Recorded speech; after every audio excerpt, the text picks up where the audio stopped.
We are live. Awesome. So, hi, everybody. Welcome back to the Neogenian Oculus. If you're not familiar with our channel, my name is Philip Shope, and this is my channel co creator, Susan Mitchell. And we are joined today by a very special guest, Mark Vanderpool, who is the content creator of the Neogenian Whisper channel. You should go check out his channel. And also, he's a pretty good friend of ours and a prominent member of the Neogenian community. So thank you everybody for joining. Also, I saw Jan and Elise in the chat as moderators for us today. Thank you for joining in. We appreciate you guys. And thank you to everybody who sends super chats and comments and all of that. We appreciate all of that. All of that goes towards supporting our channel. And you guys know we appreciate you as the community. I just want to shout out a couple people because we got 3 new members. Yeah, we got new members just today. Yeah, thank you guys. I think I know Heretical Response, who's in as Lauren right now. And I think, was it Lisa who also joined? And who is the third person who just became a member? Hi, Was way up Cassidy. at the top there. Yeah, I can't scroll up anymore, but to the third person who just joined, thank you so much. Hi, Joanna and Lee and Ren and Antichrist Yeah. Superstar. Hi, so good to see you. Hi, love. Hi, Kate. Wojciech. Wow. Hi, Joanna. Everybody. You need to move the window over just a little bit. There's a little space. Oh, yes. You know why? Let me tell you why. Because when I go to Zoom, I need to just maximize that. There we go. That should fix that. Hi, Wojciech. Hi, love.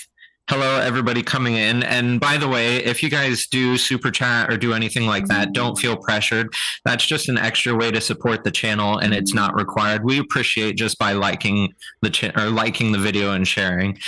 So I see Susan's moved that over. We look gorgeous. Okay, so today we're going to be talking about the shadow. It's kind of a really broad topic, but we talk about it around this time every year because we're getting ready for shadow season, and we'll get into all of that here in just a little bit. But when it comes to the shadow, this time of year is kind of a good point to highlight, the darkness in society as well as the darkness in ourselves.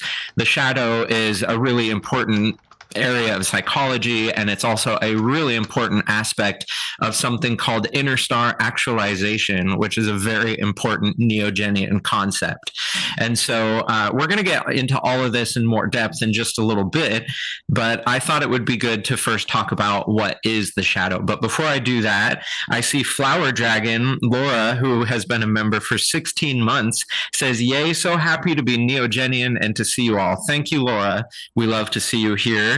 And also Sinfully Cerebral gave a super chat and said, "Looking forward to this topic." Thank you, Lee. Thanks, You guys Lee. made Lee on one of our previous live streams, and maybe someday we can have Lee back on again. Oh, So we will.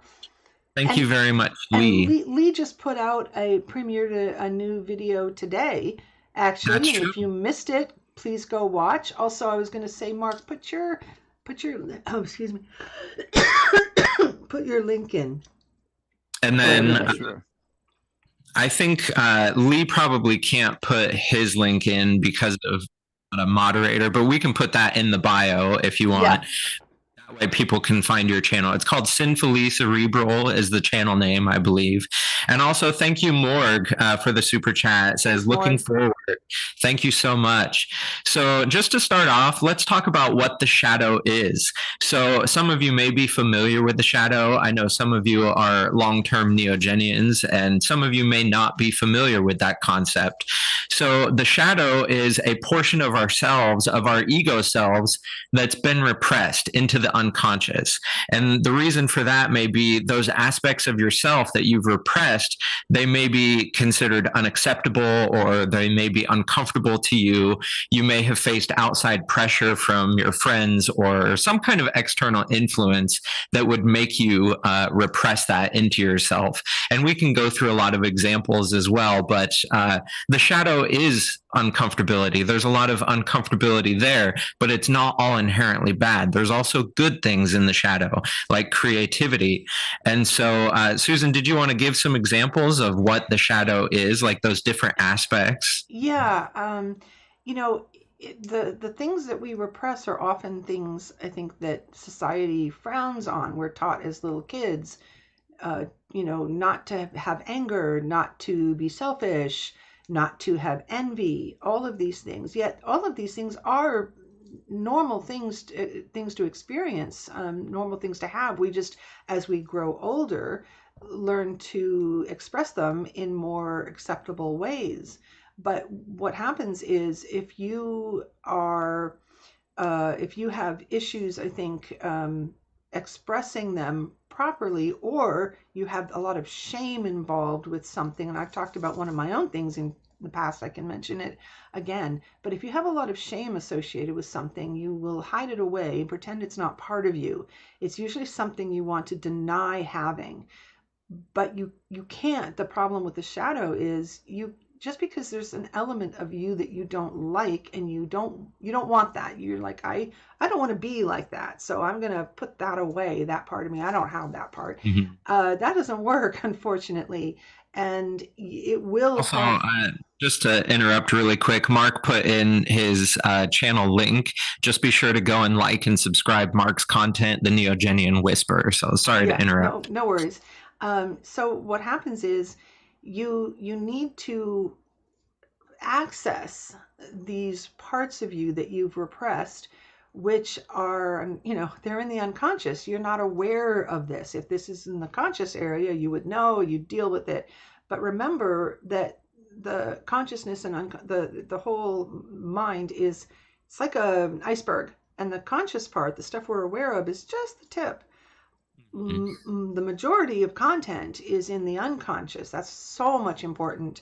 Material is there, and you have to find ways to access it, recognize it, bring it up, face it, which is difficult, as you said, very uncomfortable, Yeah. and integrate it. You have to find ways to make peace with it, to recognize it, and to, I think of it kind of as like feeding it appropriately, letting it express itself. So I'll just give you the one example in terms of like selfishness that I had such a hard time, I still have a hard time with, because of something that happened to me when I was very little, and completely, was a little kid, and I wanted something at a party. I was at a birthday party, and all of the little toys that we were each going to get one of were on a coffee table, and I just reached for something just to look at it, really, not to say I'm going to take it.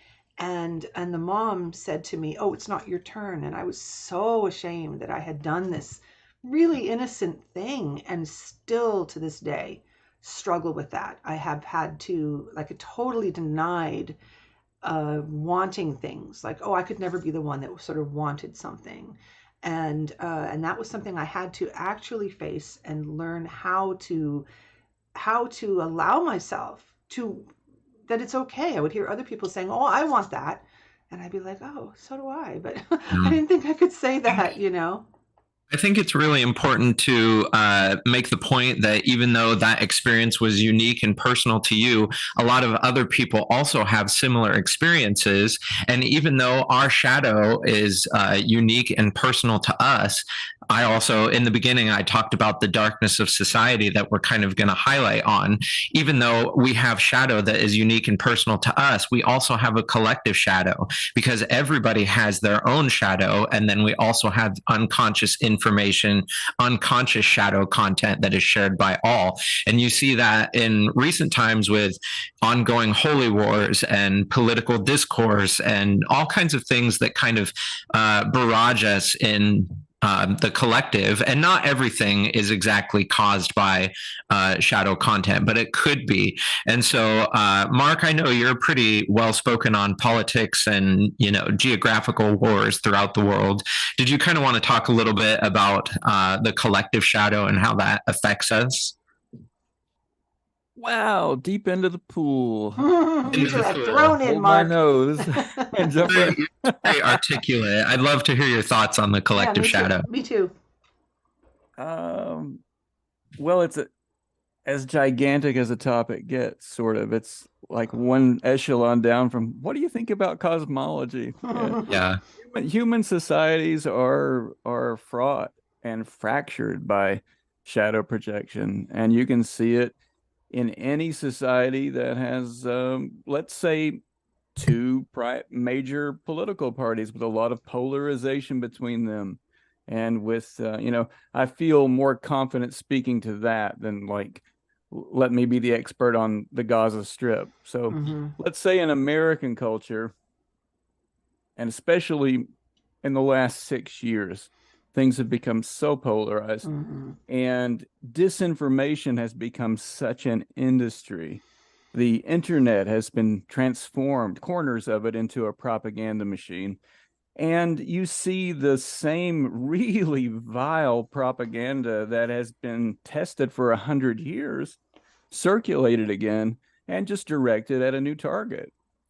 We saw that with QAnon. We saw that with the mysterious Q, who was supposed to be military intelligence, telling all the good American patriots what Trump was finally going to do to save the country.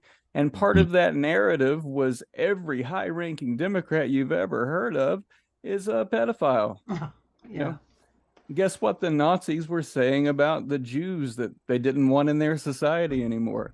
They're vampiric pedophiles. Yeah. That story is at least 80 years old.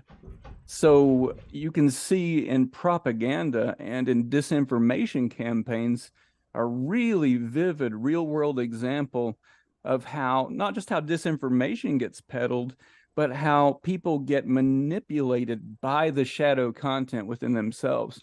Just the Yeah. capacity to believe that all Jews or all university intellectuals or all liberals or all people who are one step left of where you are part of some satanic vampiric pedophiliac cabal Yeah. Yeah. that your savior figure without blemish finally is just going to imprison or destroy all of those people. The fallacy of the excluded middle is apparent in that, right? Black and white thinking is apparent in that, and the lack of capacity to see that a black and white narrative is mythological and likely false betrays the unaddressed shadow content within the individual. So, would you say that I know you mentioned propaganda and disinformation? Would you say that those things are a conduit for hatred, and as such, as is an extension, a conduit for the shadow content to come forth? Yes, I think that is absolutely the linchpin and the most important aspect of collective shadow projection, because collective shadow gets manipulated. Collective Mhm. shadow gets propaganda has hooks Hmm. that get into the psychology of collective shadow. And if you can be brought to believe that some other class of people that or some other political party that you're not affiliated with are the carriers of all the malignancy and evil in the world, right? Mhm. And distracted from seeing your own flaws. And it's the same as the psychology of scapegoating. It's the same psychology as the Salem witch trials. You know, that old woman in the cottage on the hill is a witch, or the crops wouldn't fail. It's people wanting a simple answer to a complex problem. Yeah. And it betrays the lack of psychological sophistication and insight in the person with unaddressed personal shadow content, or with personal shadow content that has been ripped from them, restyled by a religion, and given back to them as a simplistic narrative instead of a nuanced understanding. Yeah. And I know you also mentioned the internet, being a home of disinformation, but also you can see a lot of the collective shadow on the internet when you see two strangers arguing with Oh, each yeah. other. on any social media platform, these people that know that they're never going to meet each other, they just, lash out with their, utmost anger and vitriol at each other. And you can see that as a real example of their hatred and anger being projected on another person, that, that discourse isn't really healthy. But I don't think that's really a focus that we should have, that the shadow is all horrible, because Susan, I know you also really like to talk about the golden shadow, because there is positive qualities with the shadow as well, right? Wouldn't you say? Oh, yeah, absolutely. There's a lot to be found in there uh, that is, the seed of creativity. There's so much uh, aspects, qualities that we can have that are actually deemed positive. But if we were taught they weren't, then we can repress them and they can become a golden shadow, basically. Yeah. Which and this you can see a lot. I think a really common example would be in men, particularly, who have been taught that empathy and compassion and things that are traditionally very feminine qualities are weak and they shouldn't display them. And that causes huge problems, I think, in men because they do obviously have those qualities, that side, and to not be able to express that, creates massive amounts of inner turmoil, and that's going to come out in all lots of different ways. And one of them might be to project that onto others who do um, enable that side of them to come out. And Yeah. if you've repressed it, you might say to somebody who is healthily, in a healthful way, exhibiting those behaviors, those qualities, and you might come out and say, "Oh, you're weak. You're a sissy. Something wrong with you," when it's really that person not allowing themselves to show that side of him. I think Carl Jung also kind of thought of the golden shadow as disowned aspects of greatness. So I don't know if you kind of mentioned it a little bit, but seeing other people that you're in awe of and really admiring their aspects, but cutting yourself short and saying, "Oh, I could never be that great." You're kind of repressing those aspirations into your golden shadow, because they could be, really potential strengths that you could harness and grow into a better person, or express your creativity in a certain way.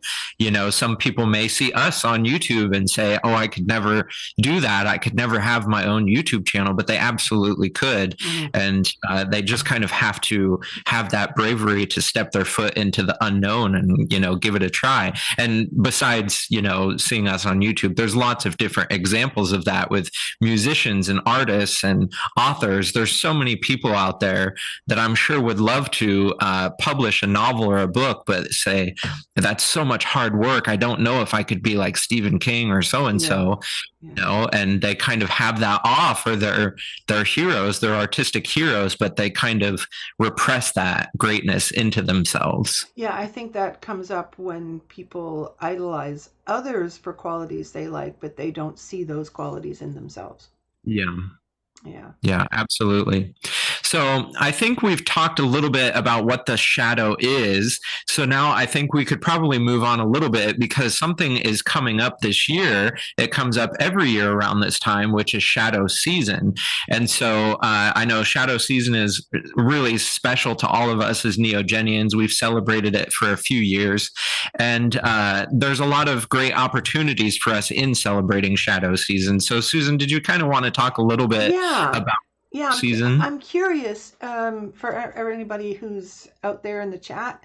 And you guys are talking about good things, by the way. I think we should try to scroll through and mention some things that we've been seeing. But how many people out there have been around and celebrated a shadow season before with us? And if you haven't, and this People, is your first one, please say that yeah. too. Some people may be saying, "Well, now that we've talked about the shadow and all this repressed content and, Yeah. the darkness in society, how do we celebrate that? What are we doing?" What does it mean to celebrate Yeah. it? And so, So also some holidays play into that, and we're going to yeah. touch on holidays and how they kind of have their own aspects of Yeah. shadow and darkness to So them. so let's Ren, this Can is I your can third I make year. a little request? Yeah, go Yeah, for it. please do. I like to request of everyone who's participating in the chat to throw an emoji. I don't know what are the available ones.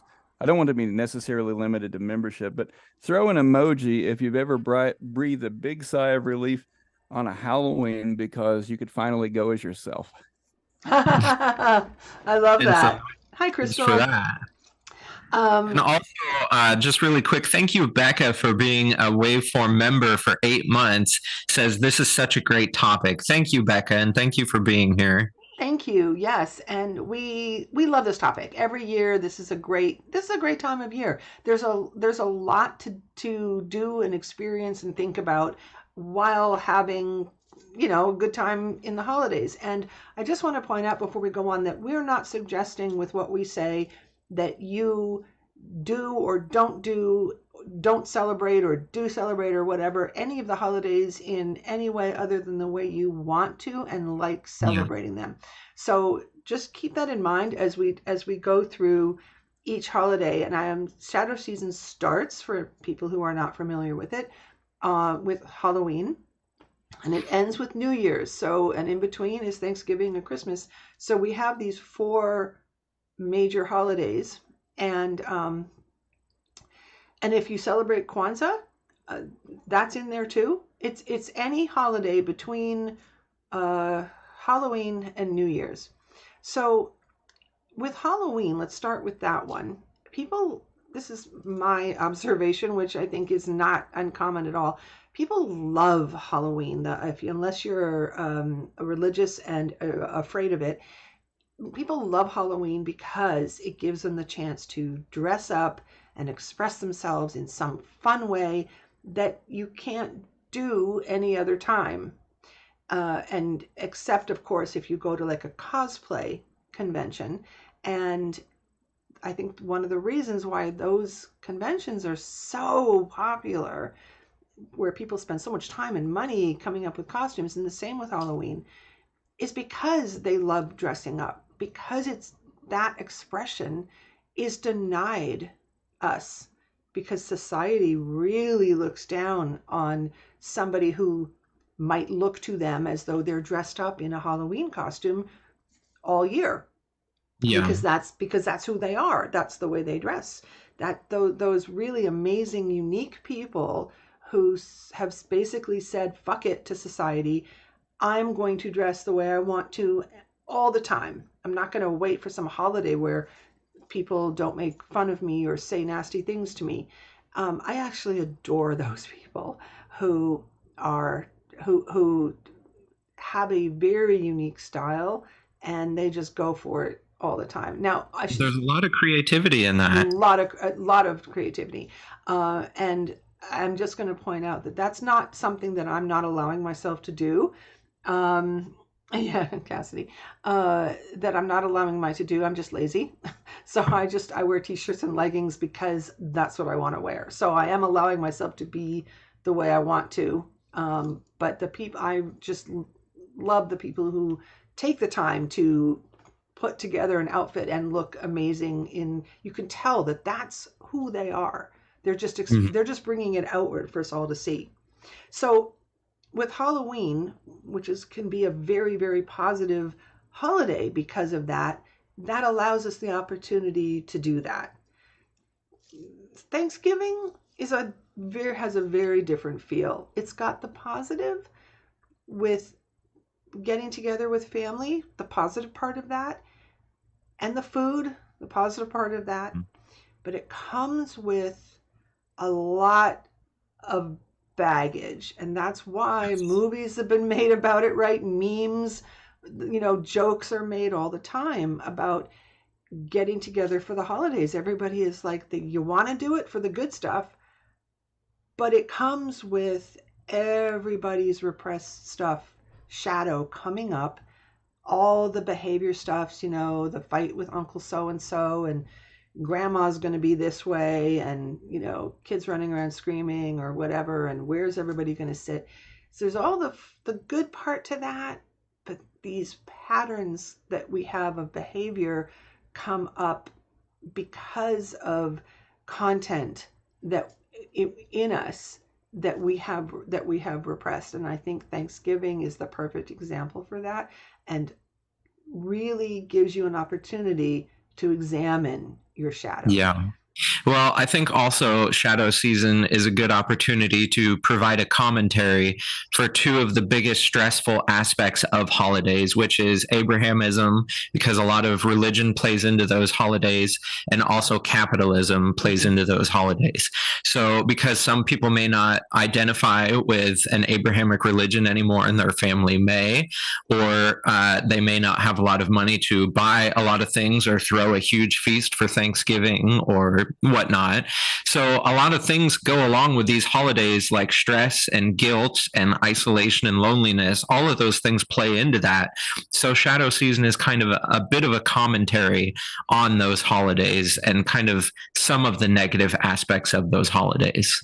Yeah, I think there's a lot of guilt associated if Mm-hmm. you don't really want to get together. Maybe your family is difficult and Yeah. you do it purely out of tradition because it's like, well, this is what we have to do because we have to do it, kind of thing. We have to get together. We don't really want to. We don't really like each other, but we're going to do this. And, where you'd probably all be better off if you went and had a nice dinner with the people you really do want to be with. Now, I'm not saying that's everybody. There's a lot of families that get together and have a really good time and a minimal amount of, you know, problems and projections and, difficulties. But there is a lot of, well, we have to do it for tradition's sake, and we don't really feel like we want to do this. And so Thanksgiving, and I think Thanksgiving is the number one holiday for traveling and being with family. I always thought it was Christmas, but I think it's Thanksgiving because Christmas often people want to be in their own home with their own families, and maybe you visit if you can, but I think it's Thanksgiving, the biggest travel one. Uh, Christmas comes with, as you said, a different aspect because it's not always getting together with the extended family. But what it does come with is that capitalism, that consumerism, where you people go into debt trying to keep up with whatever it is you're supposed to be doing. And one Yeah. of the things that I mentioned earlier to you guys is it was Jan who said the worst job they ever had was working in a retail place at Mm-hmm. Christmas because people are miserable to each other in what's supposed to be a time of goodwill and cheer, and they're trampling over each other. Talk about, Also miserable and nasty to retail workers. yes, yes. So talk about, like, it's like in the name of being loving and kind, they're miserable fuckers. And so what does that tell you, if you're in such a rush to fulfill the society's obligations for the things that you should do for this holiday Yeah. rather than actually feeling the things that you should feel and enjoying the things that you should try to be enjoying with other people. But it's just this rush of how many presents are you getting, and have you done all your shopping, and have you bought the right stuff for everybody. It's just I remember being at work and sitting around having lunch with people that I worked with, and they were talking about what they were getting for their kids, and just the having to outdo everybody else, and to the point where the kids were just in overload when they finally got all their presents. There's other ways to do it. There's better ways to handle stepping back from some of that consumerism, and just enjoying the the more positive things of what we Yeah. should do when we get together. Just What? really quick, speaking of the positive things, Ren Ferry, member for 22 months, thank you so much, Ren, said, I love dressing up. One of my outfits is over $1,000. I'm a village freak, and I'm asked a lot of times if I will do it. I know you do the dressing up and do a lot of Ren fairs, and it sounds like you love to dress up, and that's part of your expression and your creativity, and that's really special. And, part of shadow season a big part of it is giving ourselves that opportunity to set down the burdens and expectations of society, like what Susan was saying. And you can have that spirit. There's a different kind of holiday spirit that you can have, which can include celebrating our shadow and, feeling like you can express yourself and celebrate and have that spirit in a different way other than, buying and worshiping and, doing all of those usual things that are kind of expected for those holidays is really cool. So thank you for sharing that, Ren.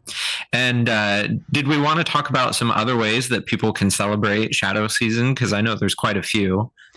Yeah, but we can just do the final holiday, which is New Year's, Oh, yeah. which I think of as I tend to think of that as another one, kind of like Halloween. It's a little bit more. It's like positive, and then a little bit more negative stuff on the middle too, and then back up to more positive things because New Year's, and I know that's Jan's favorite holiday, is an opportunity to think of new beginnings and creativity and what do you want from the what have you been through, like looking back at the last year and looking forward to the next year. So I think that one just comes with a lot of opportunity, and it's not quite so much this struggle with having to live up to whatever society wants from you for the I other think two. also Halloween and New Year's are kind of the easier holidays because there's no Abrahamic religious aspect to those, or is at least not so Yeah, much. yeah, yeah. What's your favorite holiday if you had to pick one? Did you ask Mark? Yeah. Oh, sorry, I thought you were talking to Susan. No, what's your favorite holiday if you had to pick one? Uh, I would probably have to say Halloween, Is which it? Yeah. is Yeah. which is also the Lunar New Year, the traditional Celtic New Year. So it's if you want it to be, it's got all of that rolled into it, the out with the old and the in with the new. And Hmm. yeah, on the lunar calendar, Samhain is New Year's Eve. All Hallows Eve is New Year's Eve, pretty much for an old Celtic pagan type like me. So it's got a special vibe to it. A lot of people with traditional pagan beliefs believe that the veil between the materialist world and the spiritual world is thinnest, and our perception of spirit communications and psychic phenomena are easiest and at their greatest with that turn of the season, which also attunes your mind to natural cycles and what's going on with the moon. And it's refreshing in the climate I live in to just finally get some cool air, like cool mornings, like Yeah. 46 degrees Fahrenheit is so nice in the morning. And a day that doesn't go past 70. Can you imagine what that's like when you live in the middle of the south part of middle Georgia? It's fantastic. Yeah, right. You I know, think one of the best parts of that is the theme of a new beginning. So, shadow season starts at midnight on Halloween and ends at New Year's, but then you start a new year. And even the word Neogenian means a new beginning. And so it's kind of a good time for us to celebrate and think about how we want to pay forward into the future because there's so many great things that we can do. And there's a lot of different ways that we can celebrate during shadow season. Susan, did you want to talk about those before I interrupted you? oh yeah, there's lots of different things that, I mean, obviously being able to express yourself the way you want to in a creative way. I think that a lot of reflection, inner work is super important. The inner star actualization work. I know I'm looking at myself personally too, because the way I look at some of the holidays is I've changed a lot over the years and how I approach them. And I think one of the good things you can do is kind of take a look at how you've always and basically until I came across this movement, I was much more capitalistic, much more consumerist, and I now have changed so much in appreciating being with the people I'm with as opposed to partaking in all of those other aspects. But I mean, I'm not telling anybody else that they can't do those things. Certainly, whatever resonates with you, but that just something that was really, really important for me, because of the negativity that I had felt associated with all of the consumerism. Yeah, I think that introspection and reflection during this time period is really important, especially like you said, for inner star actualization, because not only is it a good opportunity for you to look at yourself for your unique and personal aspects, but also, like what we said, look at the commentary on society with the capitalism, Abrahamism, and all of just the darkness and the way people treat each other. We can't change as a society until we kind of Yeah. look at ourselves first. Yeah, the remember that the more work you do on yourself, the better it is for the collective. And like right now it's been, I know probably everybody's feeling it because it's just impossible not to. It's been so rough recently, very, very uh, depressing and uh, extremely disturbing as to what the future is going to be like. So in terms of, like, it's hard sometimes to see how things are going to get fixed. And what that does for me is force me back into continuing the same work. It's always when I feel that sort of despair, which is really what I'm talking about, sort of to go full circle and come back with, this is what we have to do. If we don't continue to try to raise consciousness, to let other people know we're the only ones who can fix this. We can't wait for anybody else. We have to focus on ourselves, on the collective, and creating a better world. And I know that it's hard to do that right now, especially when things seem so dark.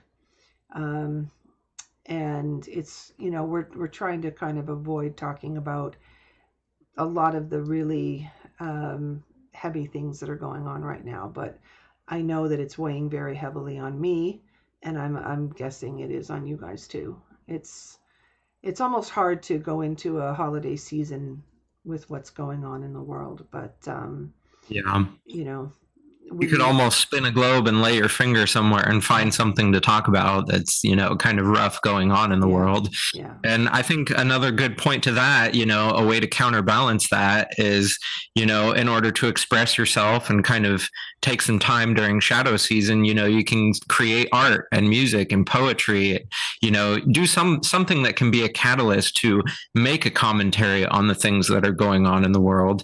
A lot of yeah, people, as kind of crappy as TikTok is as a platform, a lot of people share stories about stuff that's going on and get the word out there for different scenarios and current events, especially with Iran, that's still going on. A lot of things over there in mm-hmm. that portion of the world.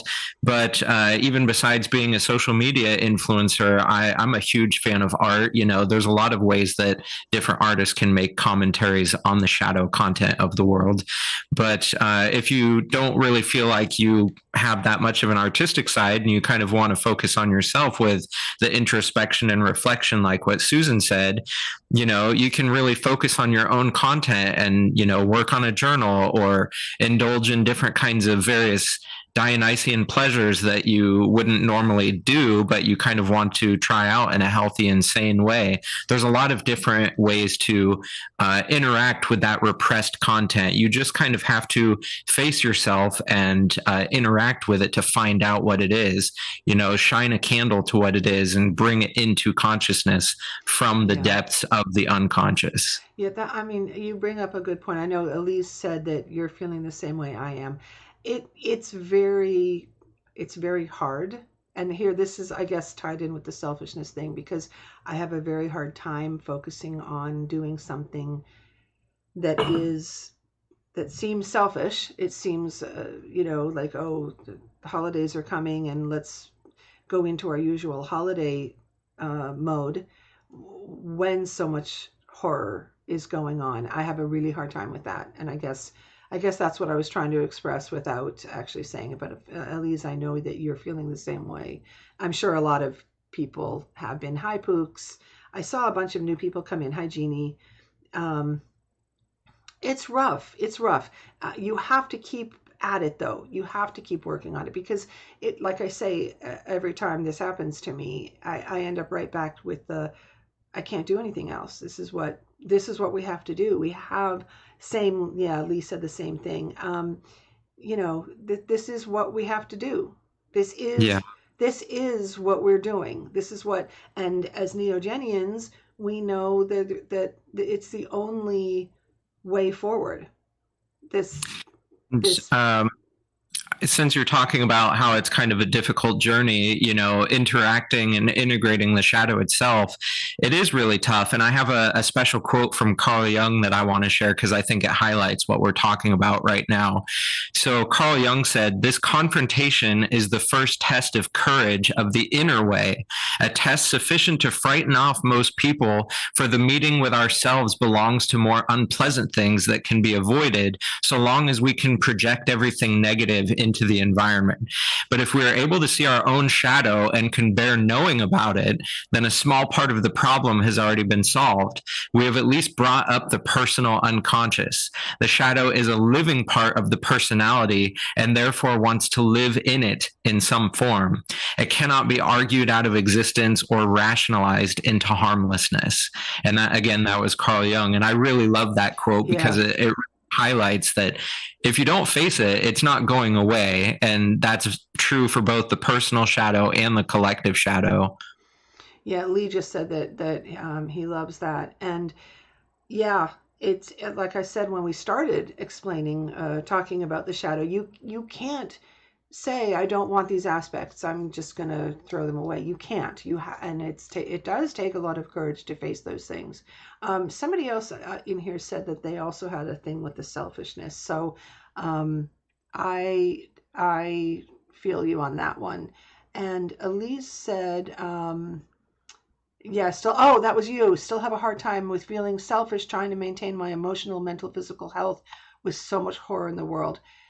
It absolutely that I'm having a really hard time with that. It wears you down, and you want that easy solution, and because I don't see that happening, and while terrible things are going on, it's very disturbed, helpless. You feel very, very helpless.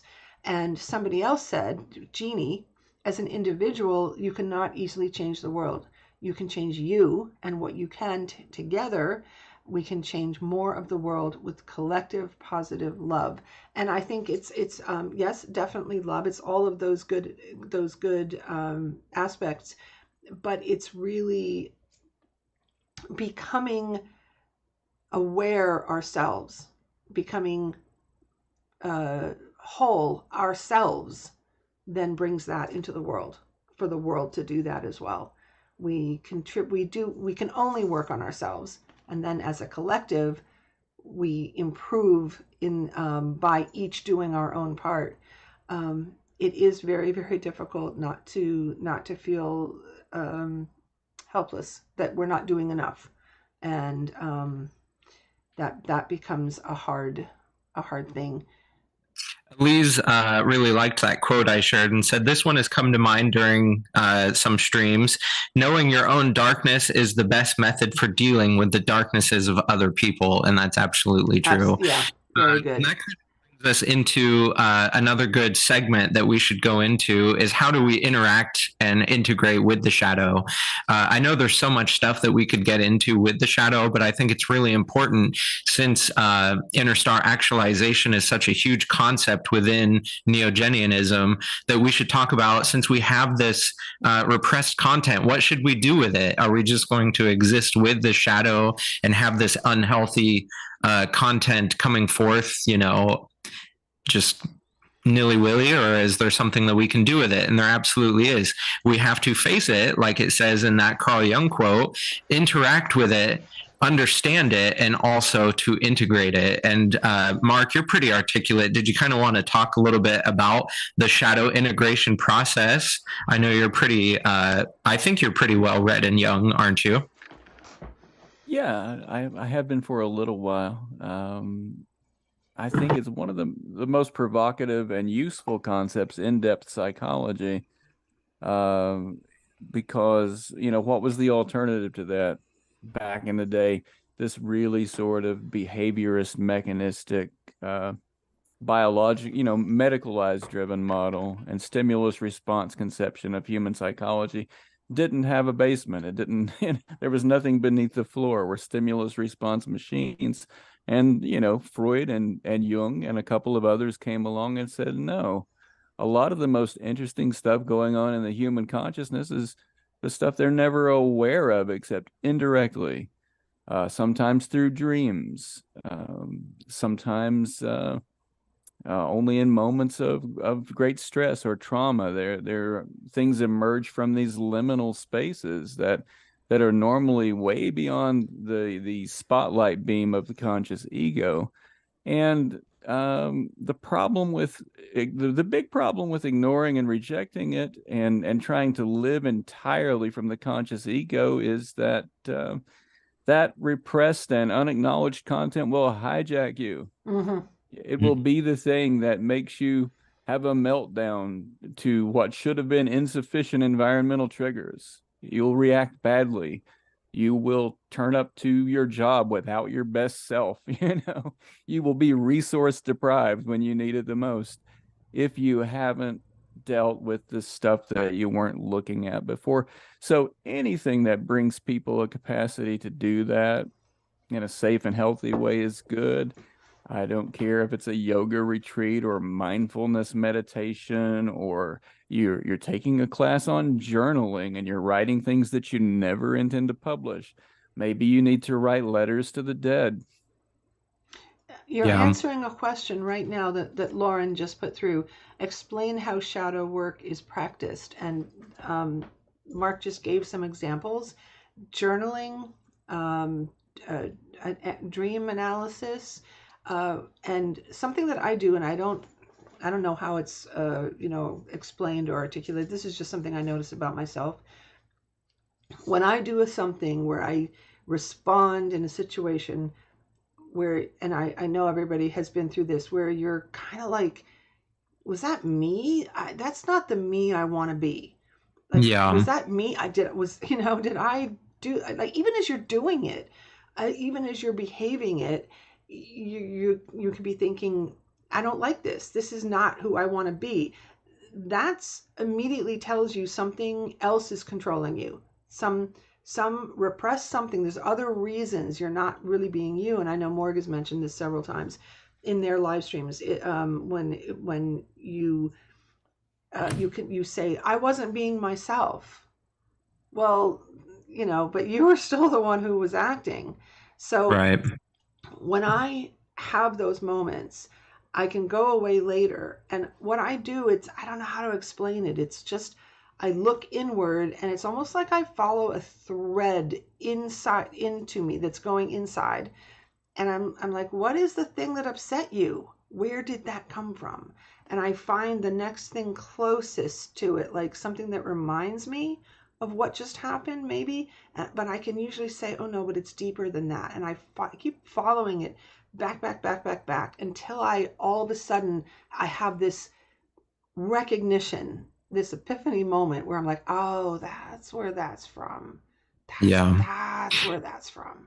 And it's Lee says that's literally becoming self-aware. And then the next comment by Lee was, all of a sudden the unconscious darkness is illuminated and you're actually focusing on your behavior and yeah, waking up to it, which is yeah. really great. And I don't know what kind of activity or thing that is in terms of accessing your shadow self. That's just something that I know that I have done in the past.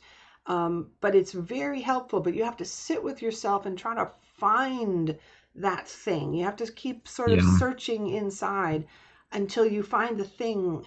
And I don't know how to explain it other than following like a string further and further, but you're going inside rather than like outside of Yeah. yourself.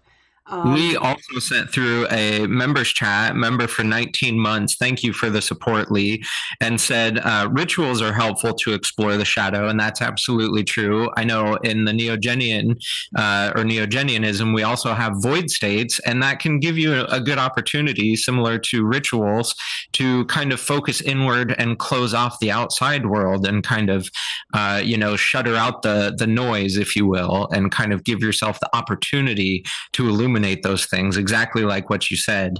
And Archetype Zero, thank you for the super chat, said, great practice, Susan. I love that example shared. Oh, Thank you, Archetype thank Zero. you very much for that. And Laura also said, um, well said, and that gets easier. I recognize the thing quicker. Yes, you do.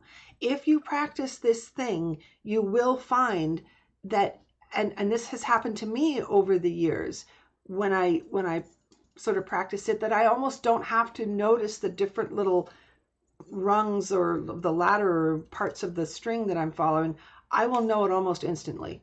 If I get triggered over something, I can almost immediately hear my higher self, whatever that part of me, saying, oh, yeah, but you do that too. If I'm Yeah. projecting, I'll be like, oh, yeah, but you do that too. And that's Yeah. why I got triggered.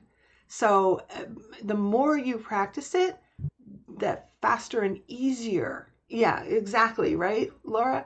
The faster you will get that back. And it's almost like I'm laughing at myself in my, like, it's like, oh yeah, now you see it. Now you see it. Mm.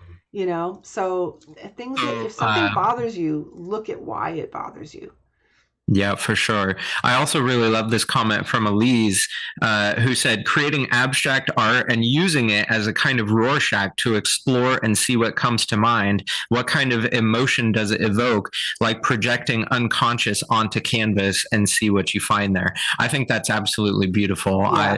I absolutely love art, and when it's used for that kind of self-expression and journeying inward into your own mind, using it as a tool for those purposes, I think is absolutely great. And I think that's a beautiful comment. So thank you, Elise. Yeah, and Elise, I love your art, by the way. And oh, and speaking of art, you don't have to be good at art. Yeah. You can, I'm always worried whenever I'm doing art. It's like, oh, is that going to be good enough? That's one of my problems. That's one of my things. Is like why I don't do art a lot. But I love the idea of doing it. I have all the stuff to make art. But it's that, oh, but it has to be perfect. And I'm envious, and I said that very specifically, envious of the people who don't care. And they're just like, I don't care. I'm having fun. I like it. It's, they don't, they don't care. They're doing it because they love it. And that's always the art that's so cool. When people are doing that because they love it, it's whatever they have inside them. They just want to get it out.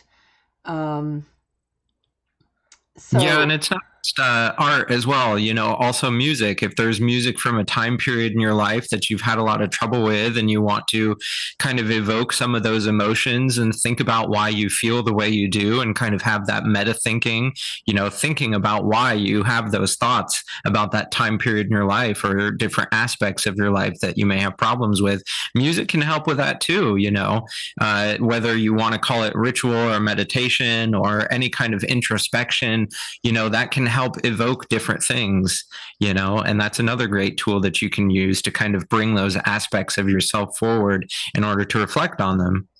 Joanna said something interesting. I can never hide from myself. From others, yes. And I get that too. There's like I said, I often feel triggered about something, and then I'll immediately know, oh, it's something within me, and I'll figure it out pretty fast Yeah. these days. You can't, but you can also hide from yourself. You can there's even sometimes you can hide something in a little back room with the door locked, and it's back there somewhere, but you just don't want to go in there, and muck with it, get into the muck. That's Mhm. part of the not wanting to face things, but it is still, it's important to try, or at least know that it's there. But It wouldn't be part of the dark shadow if it were easy, right? For most people, most of the time, I think Elise had some really illuminating comments on that as far as artistic process, which plays a role precisely because you've got to sneak up on it. I mean, at least Yes. most of us, It's a once bit. in a while, if you're going to integrate that part of yourself that you disowned and the thing that makes you judgy about people that express the same characteristics, you sometimes you got to sneak up. Sometimes you're Peter Pan, right? You're Yeah. floating around. You're the eternal child just floating around the room, and you notice that you don't have a shadow, and it's a shallow place to be, and it's got limitations, and maybe you want to get back to the real world, but first you've got to chase that thing down and stitch it on. Isn't that what Peter Pan had to do? Yes. Yeah. Yeah, that's Relentlessly brilliant. chase his shadow and then Yeah. stitch it back on. Yeah. Yeah, absolutely. Um, you know, I just wanted to ask the chat, since we're entering into shadow season, would you guys like to see more streams on the shadow or shadow season, different aspects of it? Let us know in the comments or in the chat down below. I know we're kind of getting close to the end of our time here today, but that's okay. before we go, I wanted to mention, I think I forgot at the beginning, Mark is going to be our guest for our members only stream after this one. So whenever we're done with the public one, we'll jump over there and we will be talking more with Mark, mostly about his story and how he came to the Neogenian and some other things. And so everybody's saying yes, we would love to hear more of that for Shadow Season. Morg Hi, says it's Melinda. been a great stream. That's great. So we're also thinking about doing something fun for Halloween. Susan and I are kind of talking about that a little bit. We haven't really made some solid decisions yet, but we have some ideas Yeah, floating. we're definitely doing something with Jan. Yeah. Because I know Jan is going to be Friday. We're doing it on Saturday. It's a few days before Halloween, but it's close enough. And we were like, yeah, and you have the weekend off. So Yeah. yeah, Philip's work If you schedule. guys if you guys have any questions about the shadow, interstar actualization, shadow season, any of those kinds of things, put them in the comments, and then maybe we can talk about them and focus on those areas in another stream. And thank you, Elise, for gifting a membership. That's really Thank nice of you. you. Tiffany got it. Chaos Raven. And Chaos Raven said something else up here. Um, it's great seeing you, Melinda. Thank you for coming. And thank you, Joanna. Interesting comments. But what did I thought that I thought that you said something up here. Oh, And they thank make you to shadow work journals. Yeah, they do. You can get shadow work journals. You can also yeah. just, I'm sure you can get things for free online, kinds of things to think about, questions to ask yourself, and just get a regular journal to write in. I think Um, there's some that are kind of guided. Is that what you yeah, mean? They're like, yes, yes. yeah. But you don't have to buy a special one. I'm sure there's so much material for free online. You just get a regular journal that you like and and journal out Writing your prompts thoughts. are not a terrible idea I mean, free form journaling is great too, but think about there probably is a great shadow journal with writing prompts that some Yeah, Jungian analyst has yeah, orchestrated that will just nudge you toward the things you find a little yeah. uncomfortable. Yeah, Um, absolutely. I kind of like very. to get one. I freeform journal, but I wouldn't mind having one with Oh, prompts. oh, Yeah. Lee just said Arjun has a great journal if you want to explore the shadow. Cool. Very cool. Thank you for sharing. So before we go, I also wanted to thank Elise and Jan for moderating for us, and thank you to everybody who sent super chats and everybody who sent the members chats. Appreciate all of you guys for supporting and liking and commenting. We do it for you guys because we love this community. We love our friends like Mark and Jan and everybody who's come on. So if you guys are excited and want to ask Mark some questions, see us in the members only chat that will be coming up in just a little bit. So watch out for that. I think the link is pinned on our community board on our channel, so you can find that there, and hopefully we'll see you all over in that one. Sorry, I literally had a legit coughing fit just when I put the quokka up for We had Cassidy. a Qualcomm Yes, moment you there. did. I was legitimately coughing too. Oh. Okay, guys, we're gonna go. We'll be Um, over there in a few minutes, and we're going to be yep. way off script and off the rails, and It's I you can't even guys. imagine. There's things I want to hear I about can't from even Mark. guess what's going to happen. I'm probably going to scare myself with what I might say. I don't know. It's gonna be awesome. So we'll see you in a little while. Yep, we'll see you in a few minutes. Everybody, just look on All the right. community board, get the link and come on over. Okay. Bye All right, everyone. everybody. Awesome stream. Thank you so much.